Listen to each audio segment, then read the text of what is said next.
जाए सफ़र की तो सफ़र करना बहुत ही दिलचस्प लगता है।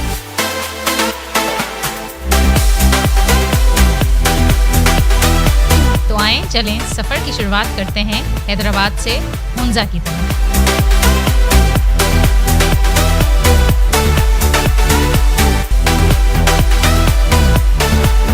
फैसल मस्जिद में जाना और वहाँ जितनी देर हम रुके बहुत ही अच्छा महसूस हुआ।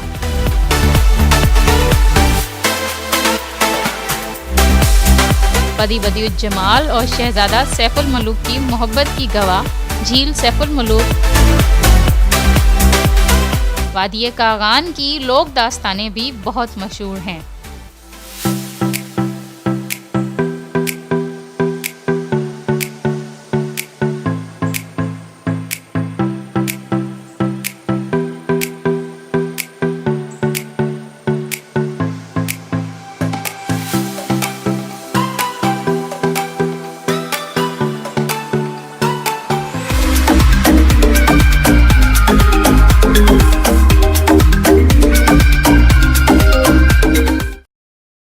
लुल्लूसर झील।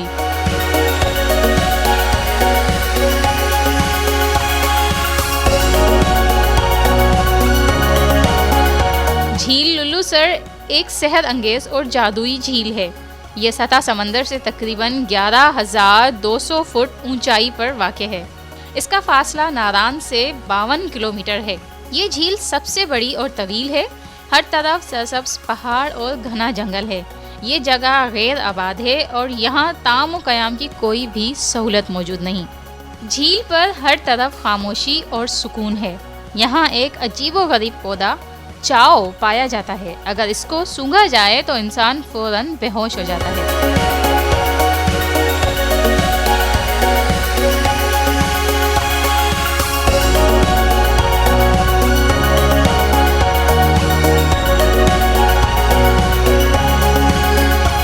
अब हम मौजूद हैं हुंजा में और हुंजा की सबसे मशहूर अताबाद लेक में।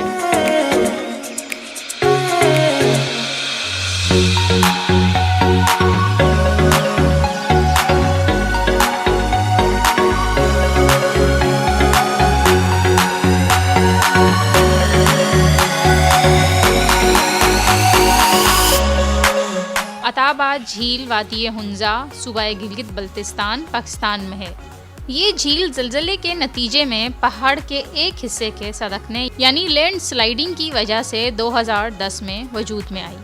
ये वाक़या 4 जनवरी 2010 में पेश आया, जब ज़मीन सरकने से कम 20 अफराद हलाक हुए और शाहराह कराकरम का कुछ हिस्सा इसमें दब गया।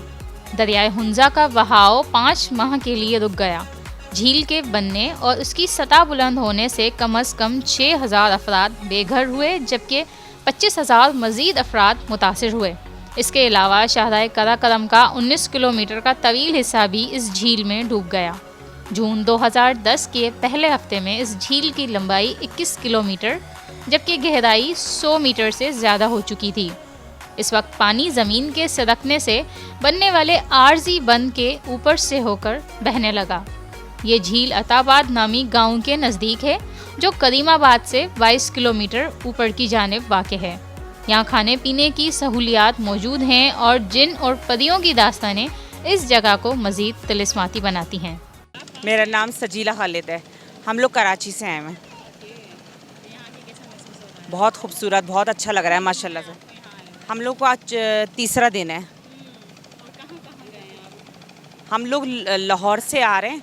हम लोग जो है ना, ये पूरा जो है ना बल्तिस्तान अभी देखने के लिए आए और फिर इंशाल्लाह ताला देखें कहीं और जाने का भी है।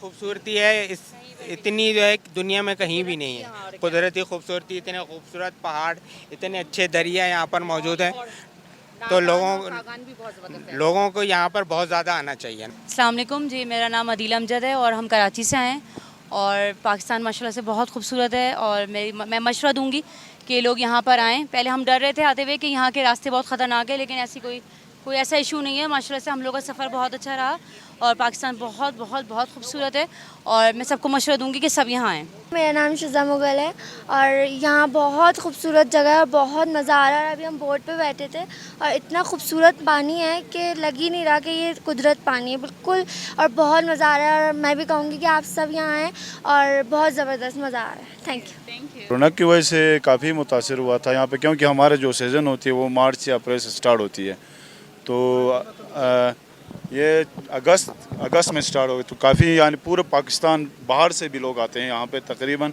दिन में 600 से 700 लोग आते हैं यहाँ पे।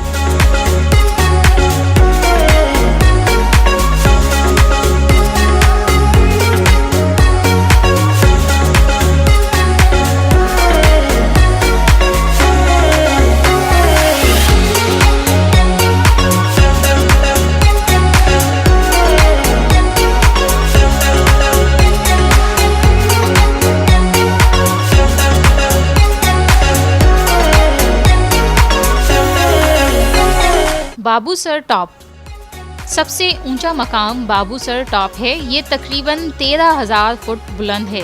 कभी कभी बाबूसर टॉप के रास्ते में बर्फ़ के ग्लेशियर्स गिर जाते हैं, जिसकी वजह से ट्रैफिक की रवानी में मुश्किलात का सामना होता है। वादी नारान से इसका फासला तकरीबन 173 किलोमीटर है। यहाँ स्टेशन की सहूलत मौजूद नहीं, और यही नहीं, अगर वहाँ आपका जाना हो तो बराए मेहरबानी कुछ खा कर ना जाएं, क्योंकि ऊंचे बाबूसर टॉप पर कहीं भी पब्लिक वॉशरूम्स अवेलेबल नहीं हैं, और जो कुछ फासले पर मकामी लोगों ने टीन की चादर के टेम्परेरी वॉशरूम्स बनाए हुए हैं, जहां पर फ़ी अफराद से उसे इस्तेमाल करने के लिए 50 से 100 रुपये लिए जाते हैं। और इतनी ऊंचाई पर जाने से आपको ऑक्सीजन की कमी भी महसूस होगी। सबसे अहम बात यह है कि इस जगह पर आने के लिए आपको सुबह सवेर निकलना होगा, क्योंकि रास्ता मुश्किल होने के सबब टूरिस्ट पुलिस शाम 5 बजे के बाद तमाम सयाहों को वापस नारान भेज देती है। बाबूसर टॉप के बाद चिल्लास और गिलगित का इलाका शुरू हो जाता है। चिल्लास में फ्रूट, सेब, अनार, अंगूर के साथ साथ यहाँ अखरोट की पैदावार बहुत ज़्यादा होती है, और हर घर के रास्ते और जंगल में आपको अखरोट के दरख्त कसीर तादाद में नजर आएंगे। तत्ता पानी शाहराह कराकरम के एक साइड पर दरिया सिंध और दूसरी तरफ बुलंदोबाला पहाड़ थे, और इन पहाड़ों के बीचों बीच तत्ते पानी का झरना था, और वो पानी इतना गर्म था कि आप इसे अपने हाथ से छू भी नहीं सकते। अमेजिंग। गिलगित बल्तिस्तान। वादी गिलगित बल्तिस्तान से कौन वाकिफ नहीं। वादी गिलगित शुमाली इलाके जात का सदर मकाम भी है, जिसको हर तरफ से कोहे हुमालिया, कोहे कराकरम और कोहे हिंदुकश के ब्राउन और बुलंद पहाड़ी सिलसिलों ने घेरा हुआ है। इस वादी को हब ऑफ सिल्क भी कहते हैं। ये इस्लामाबाद से तकरीबन 600 किलोमीटर है। दरिया सिंध और गिलगित मिलकर इस वादी को रौनक अफरोज बनाते हैं। नलतर।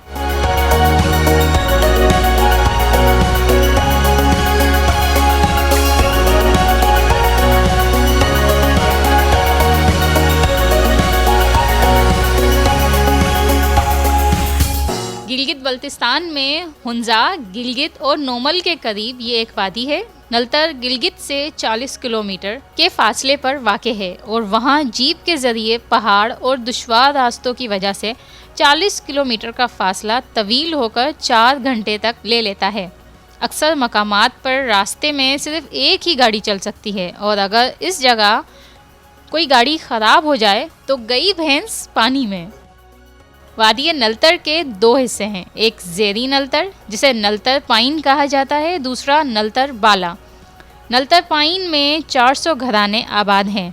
नलतर पाइन में मकामी आबादी के अलावा पाकिस्तान एयरफोर्स का एक बेस कैंप भी मौजूद है। नलतर में 3 झीलें हैं, जिनको देखने के लिए सयाह ख़ास तौर पर नलतर जाते हैं। नलतर में हाइड्रो पावर बिजली के मंसूबे भी हैं, जिनसे गिलगित को बिजली फराहम की जाती है। इस वादी में जाना इंतहाई मुश्किल काम है। अगर मैं कहूँ कि ये जानलेवा है तो भी गलत ना होगा, इसलिए यहाँ जाने का इरादा और साजिश दोनों मेरी थी, क्योंकि मैंने सोचा जब इतना सफ़र करके आए हैं तो एक एडवेंचर और सही